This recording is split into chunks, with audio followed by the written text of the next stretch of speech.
Assalamualaikum warahmatullahi wabarakatuh. Senang sekali hari ini kita bisa berjumpa kembali dalam program e-learning untuk mata kuliah ketahanan pangan.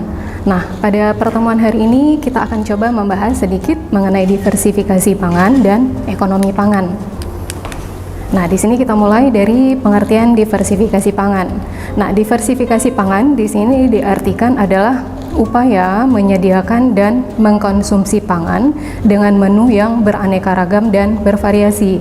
Nah, di sini beraneka ragam artinya menu terdiri dari berbagai macam bahan pangan sehingga tidak didominasi hanya oleh satu jenis bahan pangan saja. Sedangkan bervariasi artinya macam bahan pangan yang disajikan dari waktu ke waktu itu tidak sama ya, atau berganti-ganti dan beragam sehingga menghindari kebosanan bagi yang mengkonsumsinya. Nah, kondisi diversifikasi atau penganekaragaman pangan ini merupakan salah satu indikator dari ketahanan pangan yang mandiri dan berdaulat. Nah, sementara itu diversifikasi pangan bisa dilihat dari dua sisi. Yang pertama ada sisi ketersediaan atau sisi produksi, dan yang kedua ada sisi konsumsi.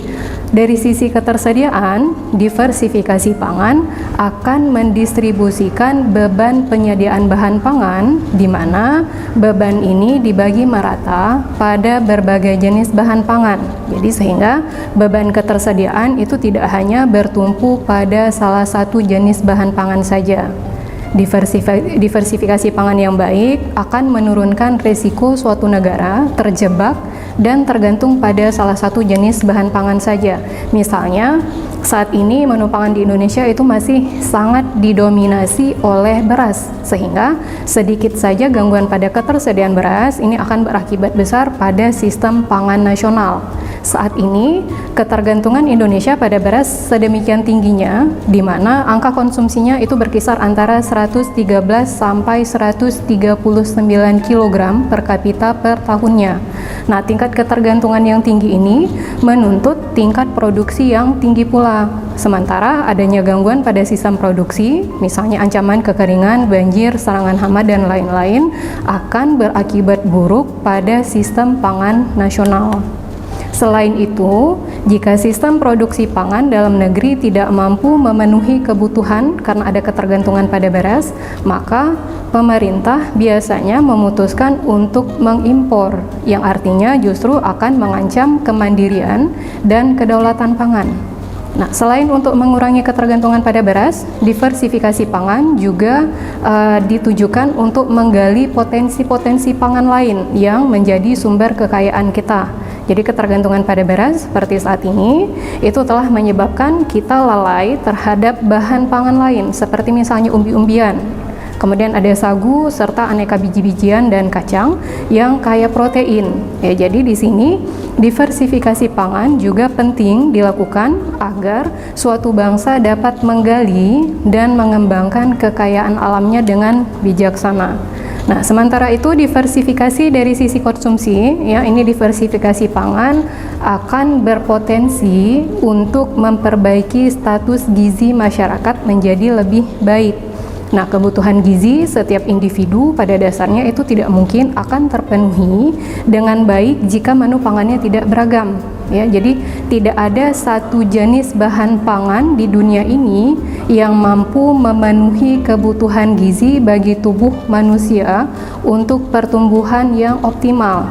Betapapun enak dan mahalnya bahan pangan tersebut, tetap perlu dikombinasikan dengan berbagai jenis bahan pangan lain sehingga membentuk menu yang lebih beragam, sehingga diperoleh asupan gizi yang lebih seimbang. Diversifikasi pangan itu mempunyai peranan penting untuk pencapaian ketahanan pangan mandiri dan berdaulat, ya, baik dari sisi ketersediaan maupun sisi konsumsi, khususnya dalam mencapai status individu yang lebih baik. Nah, saat ini upaya diversifikasi pangan itu biasanya berkaitan dengan program atau proyek pemerintah. Nah, program pemerintah ini umumnya dimotori oleh Kementerian Pertanian, seperti program percepatan penganekaragaman konsumsi pangan, yang umumnya mengkampanyekan atau mempromosikan kepada masyarakat untuk mengurangi konsumsi beras dan mendorong mengkonsumsi pangan non-beras sebagai sumber karbohidrat, terutama yang dihasilkan secara lokal. Nah, kemudian apa tujuan diversifikasi konsumsi pangan atau biasa disingkat dengan DKP? Nah, penganekaragaman tanaman pangan ataupun konsumsi pangan itu memiliki dua bentuk tujuan ya kalau dilihat dari aspek pelaksanaan. Nah, tujuan yang pertama adalah tujuan berdasarkan konsep pembangunan berkelanjutan atau sustainable development, dan tujuan yang kedua adalah tujuan berdasarkan aspek kesejahteraan masyarakat. Fakta yang dihadapi sekarang ini bahwa pola konsumsi pangan nasional itu masih bergantung atau bertumpu pada satu jenis tanaman pokok, yaitu beras atau padi. Nah, tujuan diversifikasi konsumsi pangan berdasarkan konsep pembangunan berkelanjutan adalah yang pertama, mengurangi ketergantungan impor beras. Ya, jadi melalui diversifikasi konsumsi pangan diharapkan akan membuat pilihan bahan pangan menjadi semakin beragam sehingga dapat menekan ketergantungan terhadap impor beras. Nah, kemudian tujuan yang kedua adalah mencapai pola konsumsi pangan yang tepat.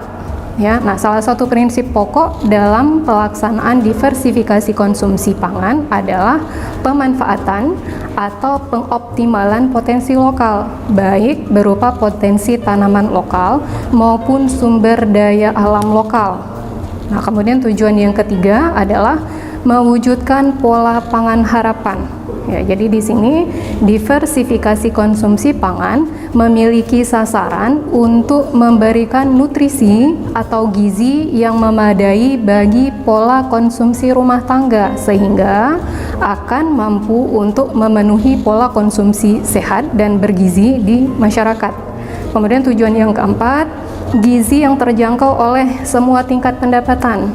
Ya, jadi pola konsumsi pangan nasional yang selama ini banyak bergantung pada jenis beras itu dapat menyebabkan harga beras semakin lama semakin meningkat.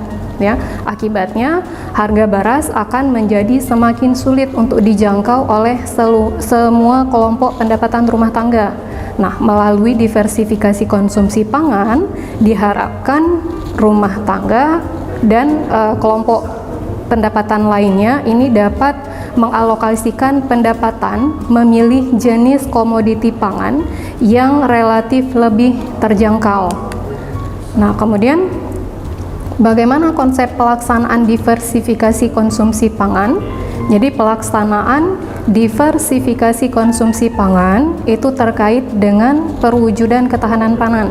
Ya, jadi dengan pedoman pada Undang-Undang Nomor 7 Tahun 1996 tentang pangan, maka konsep pelaksanaan diversifikasi pangan ini selaras dengan konsep ketahanan pangan atau food security.